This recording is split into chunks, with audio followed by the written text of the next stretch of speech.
Muito bem, senhoras e senhores, dando continuidade aos trabalhos, vamos agora para a palestra magna, intitulada A Engenharia Pública como Vetor do Desenvolvimento Municipal. Para falar sobre esse assunto, convidamos o Procurador do Estado do Paraná, o engenheiro civil Dr. Hamilton Bonato. Hamilton Bonato é procurador do Governo do Estado do Paraná, mestre em Planejamento e Governança, engenheiro civil, licenciado em Matemática Plena, especialista em Direito Constitucional, Advocacia Pública, Construção de Obras Públicas e Ética e Educação. Autor de diversos livros na área de licitações e contratos de obras e serviços de engenharia, autor da coletânea de cadernos orientadores para contratação de obras e serviços de engenharia e aquisições de bens e prestação de serviços. Também professor convidado de diversas instituições de ensino superior. Hamilton Bonato, obrigado por ter aceitado o nosso convite. Vocês viram que fiquei um pouco nervoso, gente, naquela hora? Emocionado, né? Eu me emociono fácil. Graças a Deus.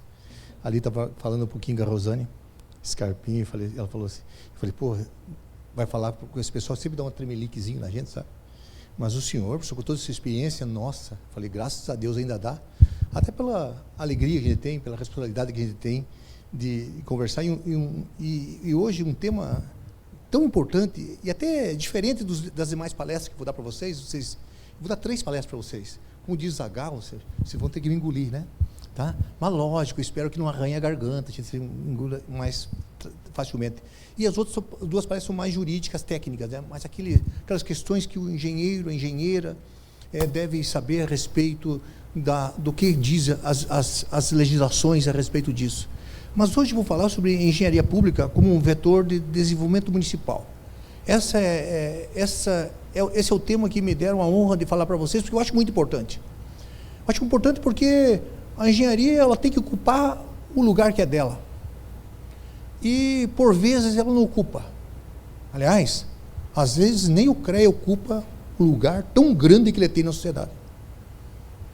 E, às vezes, as pessoas não percebem até a importância que é a engenharia para o desenvolvimento dos municípios brasileiros.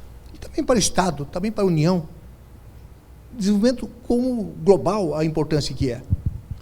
Eu quero que vocês imaginem um país onde o topo do poder lá, ele não é ocupado por advogados. Ele também não é ocupado por economistas e burocratas. Imaginem que ele é ocupado por engenheiros. O topo do poder é ocupado por engenheiros e engenheiras desse país. O critério de ascensão desse país, para ascender nesse país, não é disputa partidária, não é o lobby, mas imagine que seja um projeto técnico. A execução, o planejamento, a obra concluída, a obra coletiva. Esse é o critério desse país. Pois essa não é uma imagem que eu inventei agora. Existe um trabalho muito interessante de um cientista, que ele é de origem chinesa, mas desde criança trabalhou na América do Norte, e esse pesquisador chamado Dan Wang, ele convida para enxergar a partir da China de hoje, essa nova imagem. Segundo esse autor, a China contemporânea mais se assemelha a um estado de engenharia do que ao estado comunista tradicional. Repetindo, a China se assemelha muito mais a um estado da engenharia do que o estado da comunista tradicional. Dizia ele, esqueça o comunismo. China vive sob o regime dos engenheiros. É isso que esse autor nos falou. Mesmo, diz ele, mesmo regiões montanhosas, regiões periféricas da China, tá? Povoadas historicamente com desigualdades, ganharam estradas perfeitas, ganharam pontes de altíssima engenharia, linhas de trem de alta velocidade, uma infraestrutura sensacional, que todos nós temos visto pela internet. Todos nós temos visto isso. Tá? E para aquele autor, para ele, a diferença entre as potências globais hoje não se dá mais por ideologia. Não se dá por ideologia política ou por uma retórica econômica. Não é assim que se dá mais. Mas se dá por quem tem estrutura, por quem planeja, por quem executa, quem faz muito bem a sua infraestrutura, quem pratica a engenharia pública de escala. Essas são as palavras do autor, que saiu uma reportagem agora, domingo, acredito, num jornal de grande circulação aqui no Brasil. Então, o autor vê a influência, ele enxerga a influência dos advogados nos Estados Unidos e de engenheiros na China como determinantes no cenário atual das duas potências. Porque entende ele que os Estados Unidos é dirigido por advogados, a China por engenheiros. Essa é a ideia. Então, o socialismo e capitalismo pouco explicam essas diferenças de modelo. O que explica é exatamente isso. Quem está no topo do poder nessas duas potências econômicas internacionais. Porque, diz ele, e eu devo concordar, e eu sou um advogado, gente, e sou advogado também com o mesmo orgulho com o qual sou engenheiro. Abracei com a mesma paixão as duas profissões. Ele diz que a atuação do advogado pode até trazer entraves para as grandes obras. Eu não estou dizendo que vocês já viveram isso, porque isso só acontece lá na China, viu? No Brasil não acontece isso. Tá? Se uma província montanhosa da China, com poucas vocações, poucas riquezas, gente, elas não têm muita riqueza natural. Se ela pode se reinventar com uma infraestrutura de engenharia como base, por que nós, municípios brasileiros, municípios do estado do Paraná e de qualquer estado do Brasil, por que nós não podemos? Por que nós não podemos fazer o mesmo? A engenharia pública, gente, ela não é privilégio, é disso que vocês estão participando. A engenharia pública, ela não é privilégio de potências globais. Ela é a ferramenta de soberania municipal. É para lá que vocês estão indo. É lá que vocês estão. Ela pode e deve. Ela pode e deve. Ela pode e deve ser o vetor que transforma periferias em oportunidades. Ela pode e deve transformar atraso em mobilidade. Ela pode e deve transformar isolamento em conexão, invisibilidade em progresso. Esse é o papel da nossa engenharia, gente. Esse é o papel da nossa engenharia. É muito mais do que, às vezes, a própria sociedade pensa. Às vezes, até que nossos próprios colegas pregam, nossos colegas engenheiros pregam. Lógico, não estou falando aqui para a gente copiar a China, lógico não. Nem seria possível constitucionalmente que nós copiarmos a China. O nosso ordenamento jurídico da formação social é totalmente diferente. Eu não estou falando isso. Eu estou falando que nós podemos usar o mesmo modelo de pensamento adaptado às nossas realidades. No sentido quê? De valorizar a engenharia pública. É isso que eu estou falando. Tal qual eles valorizam lá. O fato é que os chineses criaram uma sociedade de engenheiros, gente. E os Estados Unidos, uma sociedade de advogados. Devo dizer, será minha tese de doutorado. O Brasil também. A formação da elite política dessas duas potências ajuda a explicar a essa tese, essa formação de quem é que está no topo. Devo dizer para vocês que o Xi Jinping, por exemplo, é um engenheiro químico. A maioria dos presidentes americanos, gente, a maioria estudaram direito. Isso tem algo a ser estudado, gente. Isso nos faz fazer uma analogia e estudar algo aqui no Brasil. Isso, eu olho para a lei de licitações e contratos e vejo exatamente isso no Brasil.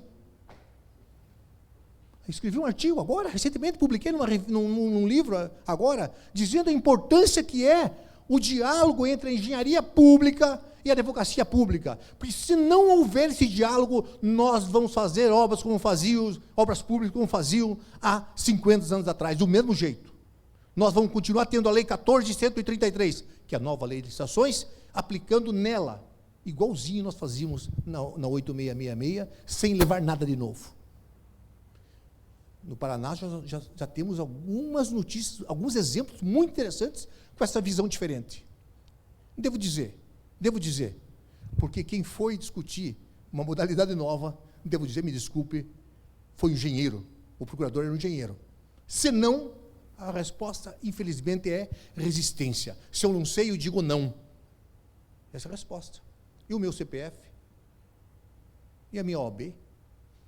Né? Essa é uma... Então, muitos municípios brasileiros insistem, gente, também é bom a gente verificar isso, em enxergar obras públicas como gasto, como show eleitoral, como inauguração, medindo o sucesso pelo corte da fita, e não pelo impacto social que a obra dá lá. Me parece que isso é algo inteligente para a gente refletir. Quando a engenharia pública não é valorizada, gente, como uma estrutura estratégica, quando ela deixa de ser valorizada como uma estrutura estratégica, surge aqueles males clássicos, que não sei se vocês conhecem, eu conheço. Obras mal planejadas. Não valorize engenharia para ver se acontece isso. Obras mal planejadas.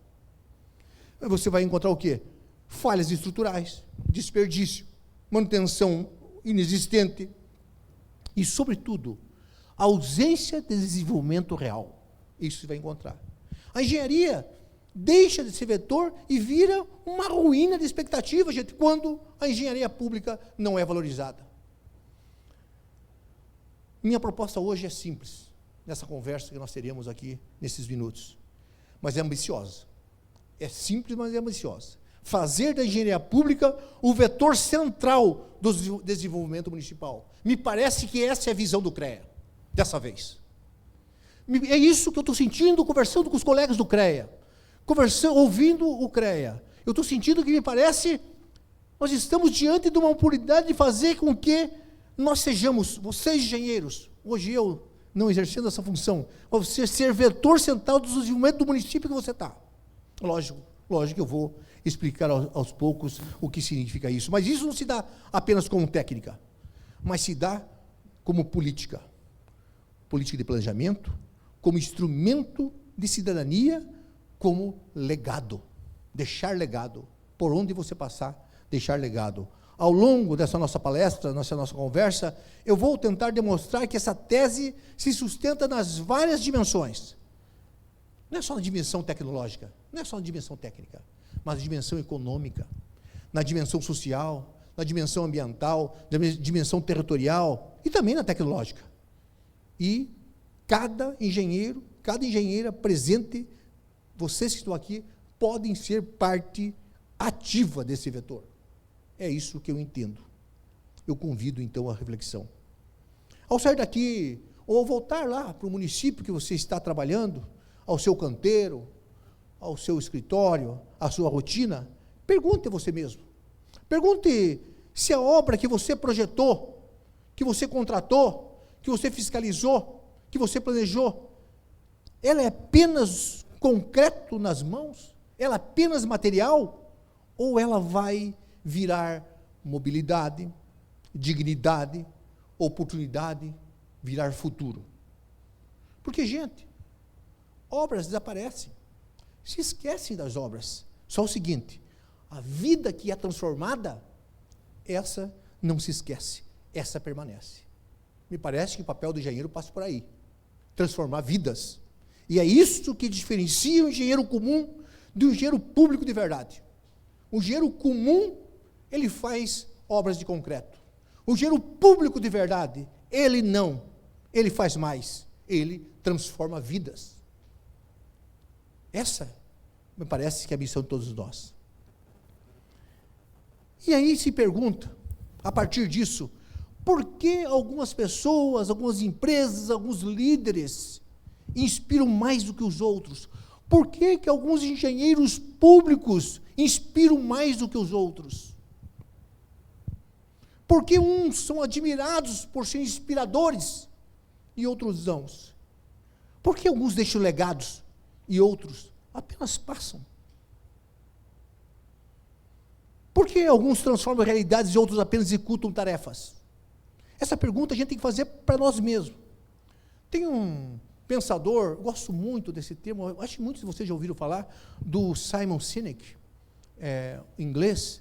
Ele tem uma coisa muito interessante, que é a questão do porquê, como e o quê, né? Que logicamente não vou contar a história inteira, você pode achar no YouTube, né? Põe lá Simon Sinek, e porquê, como e o quê. Mas ele tem uma coisa muito interessante. Geralmente, as pessoas comuns, aí eu digo, os engenheiros comuns, as engenheiras comuns, elas sabem o que fazem. Elas sabem como fazer, mas geralmente não sabem por que fazem. Me parece que essa é a grande inspiração. Aí diz esse filósofo, tá, que os grandes líderes, eles nunca partem do o quê? Eles partem do porquê. Por que que eu estou fazendo isso? Por que que eu saio de casa de manhã? Por que que eu me formei em engenharia civil? Por que que eu estou nesse lugar? Por que que sou eu? Aí sim, o resto é como e o quê? Ele cita Martin Luther King, dizia, Martin Luther King, lá quando diz ele, né, e concordando com ele, ele não disse como é que ele ia fazer essa revolução civil toda. Como? Nem o que era. Ele partiu do porquê. O que ele disse? I am a dream. I am a dream. Eu tenho um sonho. Ele não disse eu tenho um plano. Tenho um sonho. E parece que ao sair de casa, o profissional de engenharia tem que partir o porquê que eu estou saindo de casa hoje. Essa é a ideia. Por que que a gente constrói escolas? Hein? Por que que a gente faz estradas, pontes, viadutos? Por que que a gente faz hospitais?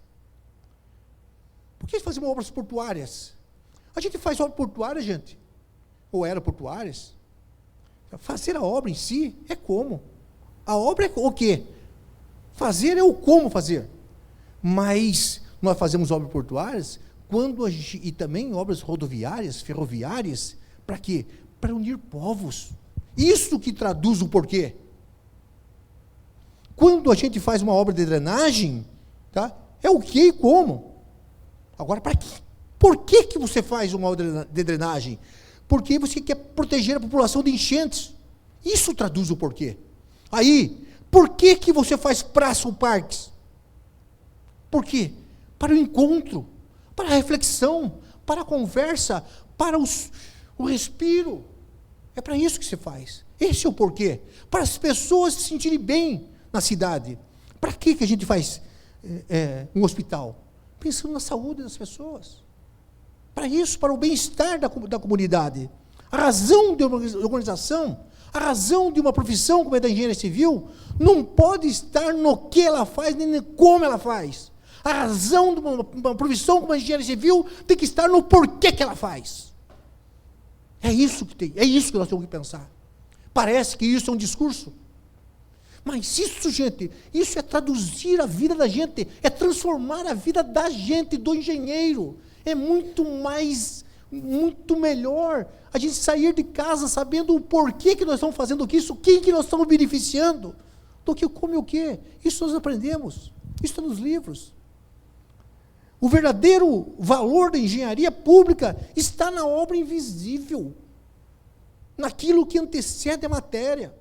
O diagnóstico, entender as pessoas, no planejamento, planejar pensando nas pessoas, na previsão dos impactos possíveis daquela obra, na conexão com as políticas públicas daquele município, na análise dos custos daquilo, no gerenciamento dos riscos daquela obra e na capacidade de transformar recursos escassos em benefícios coletivos, benefícios da população. A engenharia pública realmente pode ser um vetor de desenvolvimento municipal. Em matemática, em física, aprendemos, né, que vetor é o que dá a direção e dá a intensidade. É isso ainda? Estou certo ou já esqueci tudo isso? Né? Vetor é isso, né? Tá? E na gestão pública, vetor de desenvolvimento é aquilo que impulsiona, dá direção a uma cidade para um estado mais avançado de bem-estar do que estava antes, em termos de produtividade, sustentabilidade. É isso que é a engenharia pública. É isso que tem. Lógico, convenhamos, nós que estamos aqui, quase todos nós, serão todos, né, quase todos nós, temos formação em engenharia civil. E no que nós somos formados? Nós somos formados no quê? Só se a minha universidade é diferente, totalmente diferente do programa de vocês. Eu fiz engenharia na universidade, com muita honra, na Universidade Federal do Paraná. Né? O que nos ensinaram? Produção, nos ensinaram obras privadas, cálculos e mais cálculos, que eu virava a madrugada estudando, e tudo alegre, eu tirava um 6, né? Que alegria enorme, tirava aquele 6, hoje tirei 6. Gente, quando fiz direito, estudava 2 horas, ficava fulo da vida quando eu tirava 9. Porque engenharia é um curso muito difícil. É um curso muito difícil. Ensinaram cálculo, e nos ensinaram projetos técnicos, né? Fazíamos todos os tipos de projetos, ensinaram fazer cronograma, orçamento. Isso nos ensinaram. É isso. Mas, raramente, uma universidade nos prepara para políticas públicas. O engenheiro tem que estar preparando políticas públicas, gente. As universidades raramente ensinam isso. Eu garanto para vocês que a mim não formaram, só que eu sou formado há mais tempo que quase todos vocês. Né? Eu vivi um momento muito difícil de formação política, porque eu fui estudante na época da ditadura militar. Então, muito mais difícil ainda era você compreender política pública, compreender a sociedade, né? Era tudo uma vigilância total. Tá? Só quem viveu isso sabe que é verdade. Nós nunca aprendemos nada nunca nos ensinaram sobre preparação, sobre contratação pública. Meu Deus do céu. Olha, vou dizer uma coisa para vocês, eu nunca ouvi na Universidade Federal do Paraná, no curso de engenharia, alguém dizer para mim o que é licitação. O que é contrato administrativo. Nunca. O engenheiro não tem que saber isso, não é advogado? Lógico que tem. Só fui saber depois, quando fiz uma pós-graduação, lá, o professor Schier foi meu professor, tive a honra de ser aluno dele, tá? Azar dele, né? Tá? E o professor Schier é uma expressão nacional e internacional, né? Quando falo de BIM, eu sempre estava falando com ele ali, né? Eu falo sempre assim, o pessoal me chama de evangelizador do BIM, né? Porque eu vivo pregando o BIM, né? Tá? Eu falei assim, o evangelizador está aqui, o evangelho está ali, do BIM, que o cara é a fera internacional, né? Mas nunca nos ensinaram isso. Não, nos ensinaram, parece que não era importante para nós sabermos isso. E agora eu vou dizer para vocês vão ver isso todo dia, gente, no município de vocês. Todo dia vocês vão ver falar de licitação. Tem que fazer isso tudo técnico preliminar, quem é que vai fazer? O engenheiro e a engenheira. Sem eles não fazem. Aliás, não dá para fazer. Prego isso, está no meu livro aí. Tá? Sem engenheiro e engenheira, não dá para fazer esse estudo técnico preliminar quando envolve uma obra pública. Não dá. Tá? Mas a gente nunca ouviu isso. Gestão de risco, nem pensar. Custo global, sustentabilidade. Olha quantas palavras importantes que nos ensinam. Sustentabilidade hoje tem falado um pouco mais, né? Mas eu, na época, nem conhecia impacto. Quando que, numa disciplina minha de engenharia, falaram sobre, olha, você vai fazer uma obra, já calculou o impacto social que a tua obra vai dar? Nunca. Tá? Para mim, nunca. Tá?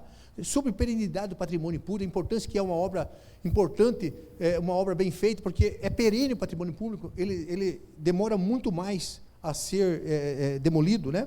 Sobre governança, transparência, sobre a contabilidade técnico-jurídico, isso nunca nos mostraram, né? Sobre compliance, probidade, nada. Como se isso fosse matéria só de direito. Sabe por que isso? Porque licitação e contrato virou matéria de direito.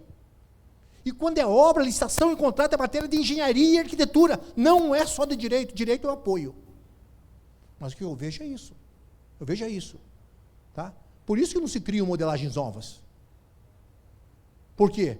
Porque a modelagem nova só vai ser criada se tiver a cabeça da engenheira, do engenheiro, do arquiteto, do arquiteto. Senão, vamos licitar igualzinho antes, contratar igualzinho antes. Tá? Os engenheiros públicos, ele opera dentro do sistema normativo, nós temos que entender as normas. Ele opera nesse sistema. Tá? A questão administrativa, a questão financeira, a questão política, a questão social, isso tudo faz parte do engenheiro e da engenheira pública. Tá? Então, o engenheiro, ele não constrói edifício, gente. O engenheiro público, o bom engenheiro público, não constrói edifício, não. Ele constrói cidadania. Através do quê? Através dessa infraestrutura. Uma infraestrutura útil, acessível, segura, durável. É isso que se constrói, é isso que é o engenheiro público. Então, conversar um pouquinho, rapidinho também para vocês, estou tranquilo, tá? Sobre as dimensões. Então, o engenheiro, a engenheira, ele atua em 5 dimensões, como eu falei. Não é só técnico. É tecnológica, sim, uma dimensão econômica, social, ambiental e territorial. É assim que eu divido. Então, o que é a dimensão econômica? Entendendo a infraestrutura como um motor produtivo, um motor gerador de competitividade do teu município. A economia municipal, ela é profundamente dependente da infraestrutura, pois é a infraestrutura que define o custo operacional da vida e dos negócios. Ruas, pontes, saneamento, energia, conectividade, equipamentos públicos, sinalização, mobilidade, edificação, essas são estratégias que formam o alicerce da competitividade territorial. É isso. Sem isso, não é competitividade. Imaginem vocês. O que é um município sem engenheiro ou uma engenheira, gente? Quando eu falo em dimensão econômica, estou falando em infraestrutura logística, de circulação de bens e serviços, estou falando em planejamento urbano integrado, tá? E integrado o quê? As vocações econômicas do município, nós temos que pensar nisso. Tá? Nós estamos falando em equipamentos públicos que habilitam atividades produtivas, escolas técnicas, hubs, mercados municipais, incubadoras, distrito industrial. Você sabia que o engenheiro tem que pensar nisso, né, gente? Nós sabemos, né, isso, né? Tá? Nós falamos de redução do custo do Brasil municipal, tempo, deslocamento, perdas, desperdícios. Quando a engenharia pública é bem planejada, gente, o município deixa de ser apenas um território e passa a ser uma plataforma econômica. Esse é o papel do engenheiro e da engenheira. Tá? A outra dimensão é social, como a infraestrutura pública como uma promotora da dignidade e da redução de desigualdade. A engenharia pública é, antes de tudo, olha, gente, olha essa frase, é, antes de tudo, uma engenharia para pessoas. Não é uma engenharia para concreto.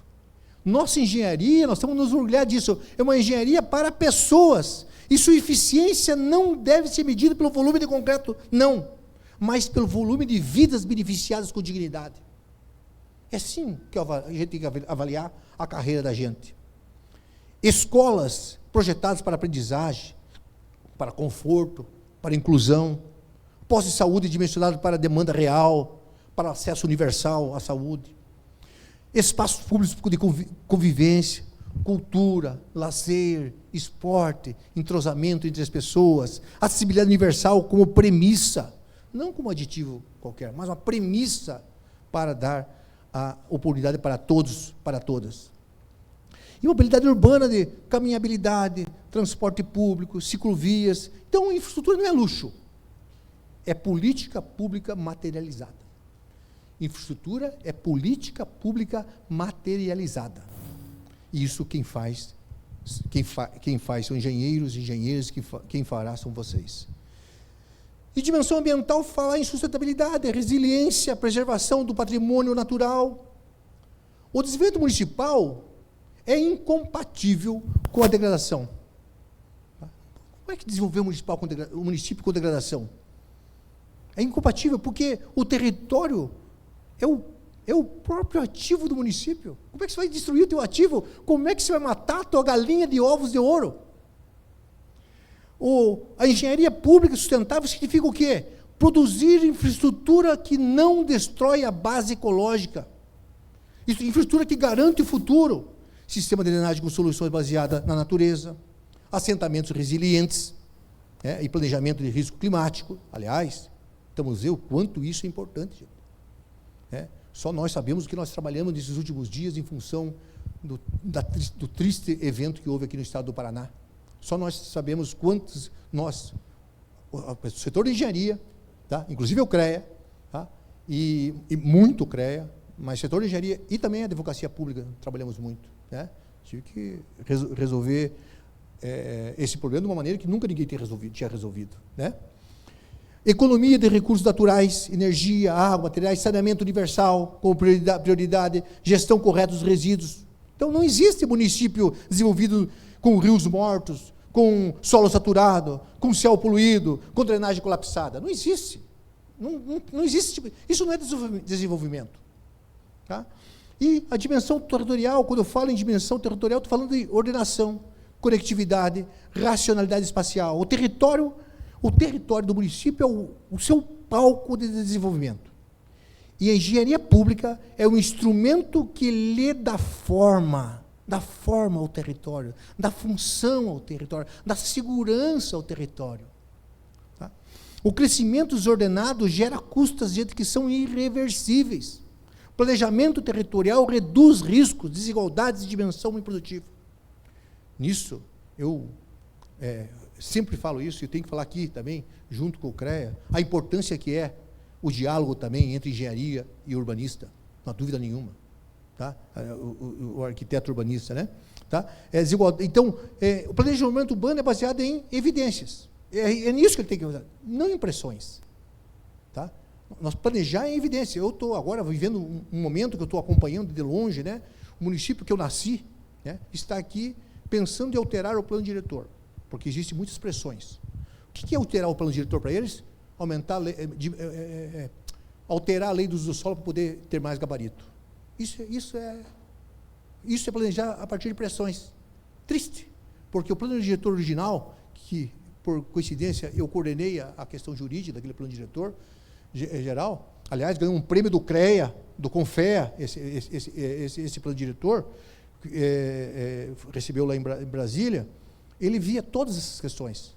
Mas hoje, o problema é pressão. O que é? Pressão, lógico, muitas vezes do mercado. Então, quando fala em dimensão territorial, a gente tem que pensar no zoneamento inteligente, um adensamento equilibrado. E não é só mudando a lei do uso do solo que você consegue isso. Prevenção a áreas de risco e ocupações irregulares, mobilidade integrada ao desenho urbano, valorização do patrimônio histórico. Nem se fala nisso lá mais, cultural, paisagístico. Território bem planejado transforma obras em progresso, minha gente. E, finalmente, a última dimensão, a tecnológica. A inteligência urbana, os dados e inovações aplicadas. Municípios desenvolvidos baseiam-se suas decisões em dados. Tá? Em dados, em evidências, em ferramentas digitais. Opa, estamos chegando lá, gente. Nem a minha palestra. Né? Digitais, e não apenas em experiências empíricas ou tradições administrativas. Eu tive uma experiência muito interessante quando eu fui fazer meu mestrado e comecei a trabalhar com dados, melhor, aprendi, olha só, depois já sem cabelo, já não tinha nem cabelo mais, cabelo que tinha branco, fui aprender a importância que é trabalhar com os dados. E eu antes, quando era jovem, eu quis ser prefeito de minha cidade sem dados. Que bom para minha cidade que eu perdi a eleição, gente. Porque não tem como trabalhar sem dados, gente. Mas quase todo mundo trabalha. Pois é. Mas por isso que os prefeitos, as prefeitas, têm ao seu lado um engenheiro, a engenheira, que tem que se preocupar com essa dimensão tecnológica, saber trabalhar com dados. Por exemplo, um BIM aplicado desde o estudo técnico preliminar até todo o ciclo de vida. Né? Por exemplo, uma plataforma digital de gestão de ativos, para manutenção predial, por exemplo. Tá? Monitoramento de infraestrutura e serviços urbanos com tecnologia, Digital Twin, CDE, etc. e tal, que nós vamos conversar tanto aqui. Licitações orientadas para desempenho e inovação. Pô, nós temos uma lei, gente, nova, que essa lei, a visão dela é de inovação. Tá? Tanto é que ela trata do BIM, no artigo 19, parágrafo 3º, lá, especialmente no parágrafo 3º, tá? Trata do BIM. Mas de outras possibilidades de inovação, gente, com contação integrada, se fazer obras industrializadas, etc. e tal. E nós estamos aí sentando tijolinho, em cima de tijolinho, toda vez fazer uma obra, por exemplo, de edificação. Tá? Tecnologia, lógico, ela não substitui a engenharia, o engenheiro, a engenheira. Tecnologia não substitui de jeito nenhum, mas ela amplia a capacidade desses profissionais. Né? Com ela, com tecnologia, nós temos mais possibilidade de acertar e de prever o que vai acontecer. Essas dimensões não são paralelas, essas todas as dimensões que eu dei, essas 5 dimensões, elas são interdependentes. Quando a engenharia pública planeja, contrata, executa e mantém pensando nessas 5 engrenagens, o município reduz as desigualdades, gente. Pense, gente, no seu papel de engenheiro e de engenheira. Pense nessas 5 dimensões a atuar, gente. Porque com ela você atrai investimentos, melhora o ambiente de negócio, fortalece o capital humano, aumenta a qualidade de vida, cria um legado institucional, gera desenvolvimento sustentável e contínuo. Tá? Para acontecer isso, tem que trabalhar com todas essas dimensões interconectadas. Porque, repetindo, que a engenharia pública não é sobre construir obras, é sobre construir um ecossistema onde pessoas, natureza, tecnologia, economia e território coexistam em progresso. Essa é a ideia. O município somente alcança desenvolvimento econômico, social e territorial com equilíbrio quando a engenharia pública, aquela que vocês atuam. Quando eu falo em engenharia pública, eu estou falando de vocês, viu, gente? Só para a gente lembrar, né? Não podemos esquecer disso. Sou eu. Ele está falando de engenharia pública, sou eu. Tá? Quando ela deixa de ser uma área meramente operacional, uma área meramente reativa, e passa a atuar como inteligência estratégica de planejamento, de decisão, de controle e inovação. Tá? Então, muitos municípios ainda associam engenharia à execução material de obras. Tá? E não associam a engenharia à formulação de políticas públicas, baseada em evidências técnicas. Me parece isso uma grande falha, gente, que vocês têm condições de arrumar dentro do município que vocês estão. Tá? Eu já fui secretário municipal, gente, de obras. Tá? Então eu sei que vocês estão dizendo assim, puxa, não é fácil. Eu já fui secretário de obras. E sabe quantas pessoas tinha minha equipe? Equipe. Município de 40 e poucos mil habitantes na época, município importante do estado do Paraná. Eu fui secretário de obras. Fiz projeto de ponte, que eu nunca, a disciplina pontes gente, a disciplina ponte era optativa. Eu, aconselhado pelo meu irmão disse assim, Amil, você nunca vai fazer uma ponte, cara, o negócio é ter edificação. Não faça a disciplina. Não fiz. Até um dia que eu passando com o prefeito, Bonato, vou fazer uma ponte aqui. Você faz o projeto para mim? Jesus do céu. Não podia perder o emprego, gente. Faço. E não tinha internet, gente. Eu tinha que subir na biblioteca da Universidade Federal do Paraná, subir, estudar, tirar xerox, né, fotocópias, né, estudar, fazer aquele projeto. Mas, felizmente, eu tinha um amigo meu, que era professor e era amigo meu da Universidade Federal, que podia mostrar o projeto para ele. Eu vou dizer o nome dele, porque é um querido, talvez alguns. Alguém fez federal aí ou não? Tá? Federal do Paraná, não? Fez? Então, Gerson Gasparim Barão, está aposentado hoje. Meu amigo, vou citar. Meu amigão, posso citar com certeza. Eu já contei, eu já fiz ele lembrar essa história. Falei, Gerson, eu fiz o projeto de uma ponte, ele dava uma estrutura de edifício, dava outra matéria. Você dá uma olhadinha no meu projeto? Pô, estou com medo, cara. Bonato, traga aqui para mim, cara. Eu sei que era fácil. Então, eu estudei, fiz. Levei, marquei com ele, levei a Curitiba o projeto em papel sulfurizê. Papel sulfurizê, gente, para quem é mais... Gente, a gente já projetou em papel, viu, gente? Tá? A gente, vocês sabiam, a gente projetou em papel antes. Era assim. Levei em papel sulfurizê. Está aqui, já. Ele abriu o papel sulfurizê. Está muito bom, Bonato. Fechou e me deu. Aí eu falei, agora tá bom, né? Mas está lá a ponte, gente. Está lá. Tá? Felizmente, no dia de inauguração, puxaram fita, foi todo mundo embora. Eu fiquei lá só esperando até que passasse o primeiro caminhão carregado. Lá veio. Meu Deus do céu. Gente, que alegria no dia que aquele caminhão passou e não fez nada. Tá hoje a ponte lá, gente. Tá? Mas o engenheiro de cidades como eu fui, cidades menores, passam por isso, né, gente? Drenagem do estádio foi o que fiz, mas a drenagem tinha estudado, ficou mais fácil. fiz a matéria, né? Com um professor chamado Focinha, né? Você lembra? Focinha. Aí, ó. Estou falando só nos duas velhos, sabe? Que dava aula de saneamento, né? O apelido dele era Focinha, não sei porquê, né? Foi muito querido, tá? E então é isso, o estádio, né?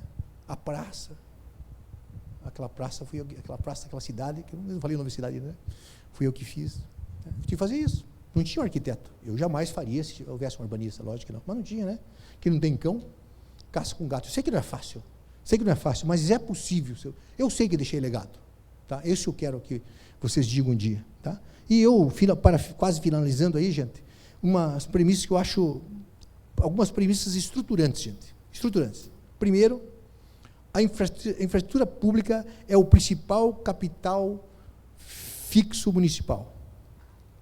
A infraestrutura pública é o principal capital fixo de um município. Quem lida com esse capital, gente, se observa, são vocês, do município que vocês estão. Vocês e o pessoal que está junto com vocês da engenharia e da arquitetura. Engenheiros públicos, eles são gestores de interesses coletivos. Essa é a segunda premissa. Engenheiros públicos são gestores de interesses coletivos e não são operários do governo. Obra pública, outra premissa. Obra pública não é um fim em si mesmo, mas é um meio para induzir o desenvolvimento territorial, social e econômico. Outra premissa, a quarta. A engenharia pública é a ferramenta jurídica. Engenharia pública é a ferramenta jurídica, financeira, urbanística, tecnológica, ambiental e social. E a última premissa. Planejamento leva à governança. Governança, a boa contratação. Boa contratação, execução eficiente. E execução eficiente a uma fácil manutenção. E tudo isso gera o que nós chamamos de valor público. Então, gente, vocês podem ver esse caminho. Quem dá valor público é o engenheiro e engenheira pública. São vocês que dão o valor público. E, lógico, tenho que dizer para vocês, eu sei que muita gente não gosta, mas nós temos que entender um pouquinho de lei, gente. Apesar de sermos engenheiros, tá? A lei não é um patrimônio da advocacia. Eu sei que às vezes a advocacia quer trazer só para ela, mas nós temos que entender um pouquinho da Constituição da República, Constituição Federal. A questão, sei lá, de desenvolvimento urbano, planejamento, eficiência administrativa, cumprimento da função social, tanta coisa que tem na lei que a gente precisa saber na Constituição. Nós temos que entender, por exemplo, às vezes eu vejo um engenheiro, uma engenheira pública que nunca leu o Estatuto da Cidade. Quantos aqui? Eu nunca li. Nunca tem que ler, gente. Uma lei gostosa de ler, 10.257, uma lei de 2001, ela dá uma visão sistêmica da infraestrutura, ela dá uma visão sistêmica do ordenamento, da mobilidade, do meio ambiente, da função social da propriedade. Tem que ler. E agora? E tem uma lei que você tem que ter de cabeceira, gente. Vocês que são do município, Lei 14.133. Essa lei, gente, de cabeceira. Essa lei é para engenheiro ler. Aliás, eu escrevi um livro agora, que eu lancei agora nesses dias aí, faz pouco tempo, lancei em julho. Tá? Lancei antes na Bahia, depois eu lancei aqui no Paraná. Exatamente sobre isso. E a hora que eu escrevi o livro, juro para vocês, escrevi o livro, eu vou trazer um livro amanhã, vou sortear para um de vocês, tá bom? Beleza? Quando eu escrevi o livro, eu pensei aqui, quero escrever para engenheiro e engenheira. Tá? Porque eu quero trazer essa visão. A ideia é o seguinte, é um advogado que está escrevendo, é verdade, mas um advogado que é engenheiro também, que pisou no canteiro, que andou de botina, que fez projeto, que passou pelas dores que o engenheiro passa e explicar para que o engenheiro entenda na mesma linguagem. Essa é a ideia desse livro aí. Amanhã eu trago aqui, amanhã eu também venho mais palestra aqui, eu trago aqui, tá? Então, vocês têm que ler essa lei, tem que ir atrás, tá? Fazer curso. Eu gostaria, logicamente, de dar um curso, mas não posso amanhã falar tudo sobre isso aqui, vou dar um toque para vocês, tá? Mas, lógico, que precisa um curso de 16 horas para fazer, explicar tudo que eu teria vontade de explicar para vocês, tá? Então, gente, já encerrando, o engenheiro público todo do século XXI, ele não é apenas executor de obra, né? Ele é analista de políticas públicas. Olha o que vocês são. Analística de políticas públicas, esse engenheiro, engenheira e engenheira. Ele é gestor de contratos e de riscos, são vocês. ele é formulador de soluções sustentáveis, ele é estrategista do ciclo de vida e da manutenção, ele é agente de inovação municipal, ele é o guardião da integridade técnica e do gasto público. Ele não faz obra, gente. Ele constrói valores públicos mensuráveis. E para encerrar, eu quero voltar como eu comecei. Como eu comecei, eu quero voltar. Tá? Quero que vocês imaginem o município de vocês, agora é mais o país, tá? Com um engenheiro como vocês, ao lado, pelo menos, ao topo topo do poder, colaborando, pensando com quem está no topo de poder. Tá? E para que, com tudo isso, né, o município que vocês estão, ele se assemelhe não como um estado de advogados, mas com todo o respeito à advocacia que eu tenho, mas nós temos o nosso papel, mas que o município que vocês estão seja um estado de engenheiros. Eu tenho certeza, esse município vai se destacar no cenário estadual e nacional. Muito obrigado pela oitiva.